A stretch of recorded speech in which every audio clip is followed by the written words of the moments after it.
Piala Dunia 2026 lagi berlangsung sekarang. Dan kalau nanti tim juara udah ditentukan di final tanggal 20 Juli, kamu bakal lihat kapten tim itu ngangkat trofi emas berkilau di atas kepalanya, diilu-ilukan jutaan orang. Tapi ini yang mungkin belum banyak yang tahu. Trofi yang mereka angkat itu, yang benar-benar emas asli, gak akan pernah mereka bawa pulang. Gak akan pernah jadi milik negara mereka, sama sekali. Aneh kan? Udah capek-capek juara dunia, tapi trofinya sendiri harus dikembalikan. Nah, di video ini, kita bakal bahas kenapa itu terjadi. Apa yang sebenarnya dibawa pulang tim juara, dan ini bagian yang menurutku paling gila. Cerita soal trofi pendahulunya yang hilang sampai sekarang, diduga udah dilebur jadi batangan emas biasa.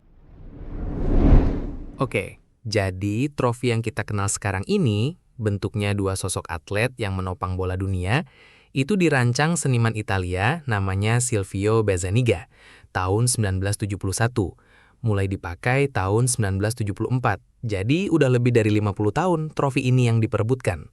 Dan ya, ini beneran emas asli, bukan sekedar berlapis. Trofinya terbuat dari emas 18 karat, setara 75% kandungan emas murni. Tingginya 36,5 cm, beratnya 6,175 kg. Menariknya, nggak semuanya emas. Di bagian alas ada 2 cincin melingkar dari batu malasit, batu semin mulia warna hijau, yang jadi salah satu ciri khas desainnya. Jadi kalau kamu perhatiin foto trofi ini, hijau di bagian bawah itu bukan emas yang teroksidasi atau apa, itu emang sengaja pakai batu berbeda. Dari total berat 6,175 kg itu, sekitar 5 kg-nya murni emas. Kalau dihitung berdasarkan harga emas, nilai materialnya aja cuma emasnya doang. Belum termasuk desain, sejarah, atau prestise, ditaksir sekitar 250 sampai 300 ribu dolar Amerika, tergantung fluktuasi harga emas di pasar waktu itu. Desain trofi ini sendiri menggambarkan dua sosok atlet yang menopang bola dunia. Simbolisnya jelas, sepak bola sebagai olahraga yang benar-benar mendunia, dilakoni di setiap benua. Nama negara-negara juara diukir di bagian dasar trofi. Jadi tiap kali ada juara baru, trofi ini diperbarui catatannya. Meski secara fisik tetap trofi yang sama sejak 1974. Nah, ini bagian yang menurutku menarik dari sisi teknis. Trofi ini sengaja dibuat berongga, nggak solid emas padat sepenuhnya. Kenapa? Coba bayangin kalau trofi ini dibuat dari blok emas padat, tanpa rongga sama sekali. Menurut perkiraan ahli, beratnya bisa mencapai 70-80 kg. Itu ya hampir seberat orang dewasa. Kebayangkan gimana kalau kapten tim juara harus ngangkat beban seberat itu di atas kepala sambil merayakan kemenangan? Mustahil secara fisik. Jadi desain berongga ini bukan cuma soal efisiensi bahan atau penghematan biaya. Ini keputusan desain yang mempertimbangkan fungsi praktisnya. Trofi ini harus bisa diangkat, dipeluk, dicium, dibawa keliling lapangan buat merayakan kemenangan. Kalau terlalu berat, momen ikonik yang biasa kita lihat di TV itu, pemain ngangkat trofi tinggi-tinggi, nggak akan pernah bisa terjadi.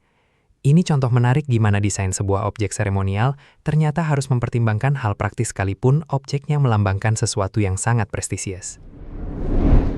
Sekarang, bagian yang paling bikin orang kaget waktu tahu. Tim juara Piala Dunia itu sejak tahun 2006 nggak diizinkan menyimpan trofi emas asli. Trofi asli itu cuma muncul di lapangan pas momen-momen tertentu doang. Pas perayaan setelah peluit akhir final, sama pas seremoni penyerahan trofi. Begitu acara resmi selesai, petugas FIFA langsung mengambil kembali trofi itu dengan pengamanan ketat dan dikembalikan ke tempat penyimpanannya di FIFA World Football Museum, Zurich, Swiss. Sebagai gantinya, negara juara dapat replika permanen yang terbuat dari perunggu berlapis emas, bukan emas asli. Replika ini namanya resmi World Cup Winners' Trophy. Ini yang boleh mereka bawa pulang, pajang di markas federasi sepak bola mereka, atau dibawa keliling buat perayaan. FIFA bahkan punya aturan ketat soal siapa aja yang boleh megang trofi asli tanpa sarung tangan. Cuma 2 kelompok doang. Pertama, pemain dan pelatih yang beneran juara Piala Dunia. Kedua, kepala negara yang sedang menjabat, presiden, perdana menteri, atau raja. Di luar itu, termasuk tamu selebritas atau bahkan petugas stadion, wajib pakai sarung tangan putih atau malah sama sekali nggak boleh nyentuh. Kenapa seketat ini? Alasannya sederhana, buat melindungi warisan sejarah. Kalau trofi asli dibawa keliling dunia sama negara juara tiap 4 tahun, risiko rusak, hilang, atau dicuri jadi jauh lebih besar. Dan soal risiko dicuri ini, ternyata bukan ketakutan yang mengada-ada. Selain itu, trofi asli ini juga sering ditampilkan di acara-acara resmi FIFA lainnya, misalnya waktu undian grup sebelum turnamen dimulai, atau dalam tur promosi keliling dunia menjelang Piala Dunia. Jadi, kalau trofi ini dipegang satu negara terus-menerus selama 4 tahun, FIFA nggak akan punya akses buat kebutuhan-kebutuhan seremonial lain semacam itu. Sebelum trofi yang kita kenal sekarang, ada trofi pendahulunya. Namanya trofi Jules Rimet. Dipakai dari tahun 1930 sampai 1970. Aturannya waktu itu beda. Kalau ada negara yang juara Piala Dunia sampai 3 kali, mereka berhak memiliki trofi itu secara permanen. Brasil jadi negara pertama yang capai itu, setelah juara ketiga kalinya di tahun 1970. Tapi sebelum itu, ada kejadian yang jujur kedengarannya kayak plot film.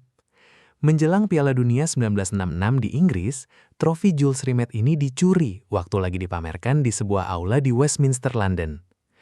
Dan yang nemuin trofinya itu seekor anjing, namanya Pickles. Waktu pemiliknya lagi nelpon di pinggir jalan, si Pickles ini mendus-ngendus sebuah bungkusan koran yang diikat tali di bawah mobil di kawasan Beulah Hill. Pemiliknya, David Corbett, awalnya ngira itu bom. Tapi begitu dibuka, itu trofi Jules Rimet yang hilang. Untung banget kan? Tapi cerita ini belum selesai, dan endingnya nggak seberuntung itu. Setelah Brasil resmi memiliki trofi ini secara permanen di tahun 1970, trofi itu dicuri lagi tahun 1983. Kali ini dari markas Konfederasi Sepak Bola Brasil di Rio de Janeiro. Dan trofi ini nggak pernah ditemukan lagi sampai sekarang. Dugaan yang paling banyak dipercaya, trofi itu udah dilebur jadi batangan emas biasa sama pencurinya. Karena ya, bagi pencuri, nilai jual emas leburan itu lebih gampang dicairkan dibanding coba jual trofi ikonik yang gampang dikenali. Inilah salah satu alasan kenapa FIFA akhirnya bikin aturan lebih ketat buat trofi penggantinya yang kita kenal sekarang, supaya kejadian yang sama nggak terulang. Jadi, kalau dirangkum, trofi Piala Dunia itu emas asli 18 karat, sengaja dibuat berongga biar bisa diangkat manusia, dan sejak 2006 nggak pernah lagi dibawa pulang negara juara. Yang dibawa pulang cuma replika perunggu berlapis emas. Trofi pendahulunya malah punya cerita lebih dramatis. Sempat ditemukan anjing, lalu hilang selamanya. Diduga dilebur jadi emas batangan. Menariknya, ini nunjukin lagi pola yang udah beberapa kali kita bahas di channel ini. Emas itu, sepanjang sejarah, selalu jadi simbol pencapaian tertinggi. Entah itu Firaun yang dikubur dengan emas, atau trofi olahraga paling bergengsi di dunia sekarang. Kalau kamu nonton final Piala Dunia nanti tanggal 20 Juli, sekarang kamu tahu, trofi yang diangkat kapten tim juara itu sebentar lagi bakal pulang lagi ke Zurich, bukan ke negara mereka. Subscribe Kenal Emas kalau kamu mau terus paham soal emas, lebih dalam lagi.